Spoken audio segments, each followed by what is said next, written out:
Question number 12. Show that the relation R defined in the set A of all triangles as R is equal to this. T1 is similar to T2.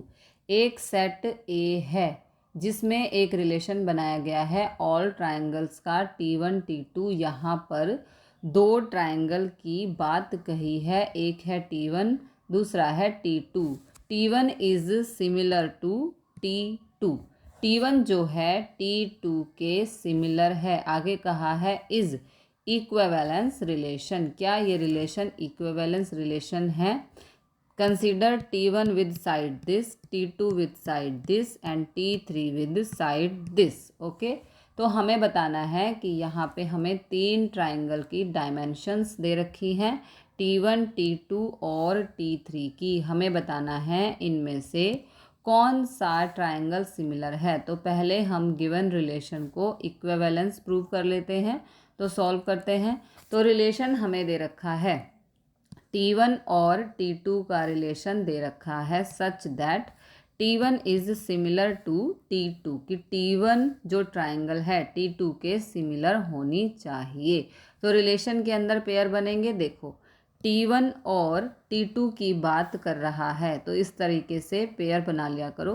ये T1 हो गया, ये T2 हो गया circle diagram से, फिर ये T1 हो गया और ये T2 हो गया। तो T1 का रिलेशन T1 के साथ भी हो सकता है और इस तरह से T1 का रिलेशन T1 के साथ और T1 का रिलेशन T2 के साथ भी हो सकता है। तो पेयर बनेंगे T1 T1, T1 का T2 के साथ और T2 का T1 के साथ भी हो सकता है। पहले सेट बनाना ज़रूरी है, क्रॉस प्रोडक्ट एक तरीके से, फिर T2 और T2 ये पेयर यहाँ पर पॉसिबल हो सकते हैं। अब इसकी हेल्प से हमें इक्विवेलेंस बताना है। तो इक्विवेलेंस के लिए होना चाहिए रिलेशन रिफ्लेक्सिव, सिमेट्रिक और ट्रांजिटिव होना चाहिए। तो पहली कंडीशन है रिफ्लेक्सिव। रिफ्लेक्सिव के लिए होना चाहिए सेम एलिमेंट पेयर में प्रेजेंट होना चाहिए। तो T1 T1 प्रेजेंट है, T2 T2 प्रेजेंट है। तो यहाँ पे लिखेंगे T1 T1 और T2 T2 belongs to relation, दोनों रिलेशन से बिलोंग कर रहे हैं। So this is reflexive.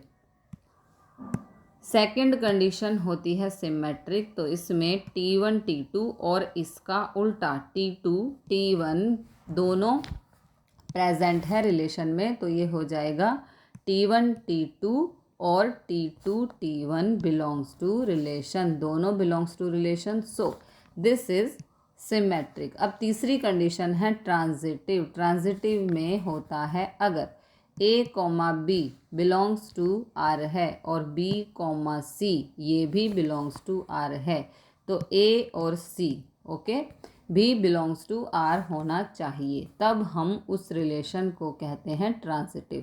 तो देखो T1 T2 belongs to R है और T2 T1 ये भी बिलोंग्स टू R है, तो T1 और T1 भी तो बिलोंग्स टू R है। तो यहाँ पर लिखेंगे ये T3 है, ओके बिलोंग्स टू R है। तो यहाँ पे लिखेंगे T1 बिलोंग्स टू R, या फिर दूसरा केस कर सकते हैं, मान लो दो ट्रायंगल की जगह तीन ट्रायंगल होते हमारे पास, वो हमें अज्यूम करनी होती है ट्रांजिटिव के केस में। तो यहाँ पे लिखेंगे T1, T2 belongs to R है और T2 T3 ये भी बिलोंग्स टू R है, तो T1 T3 ये भी होगी बिलोंग्स टू R होगी, क्योंकि अगर T1 बराबर T2 के सिमिलर ट्रायंगल है और हमने मान लिया T2 के सिमिलर T3 है, मान लो T1 बराबर T2 है और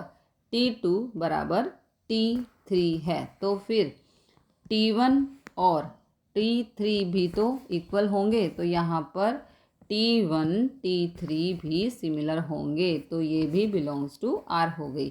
तो ये हो जाएगा ट्रांजिटिव रिलेशन। तो यहाँ पे लिखेंगे गिवन रिलेशन इज इक्विवेलेंस, क्योंकि ये रिफ्लेक्सिव, सिमेट्रिक और ट्रांजिटिव है। आगे हमें दिया है एक ट्रायंगल दिया है T1।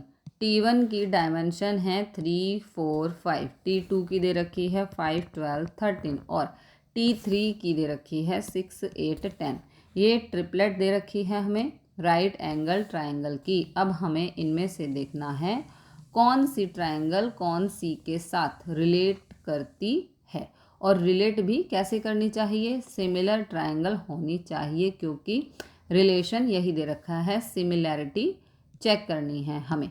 तो देखो T1 और T2 की कॉरस्पॉन्डिंग रेशियो इक्वल नहीं है, बट T1 और T3, T1 by T3 is equal to 3/6 is equal to 4/8 is equal to 5/10।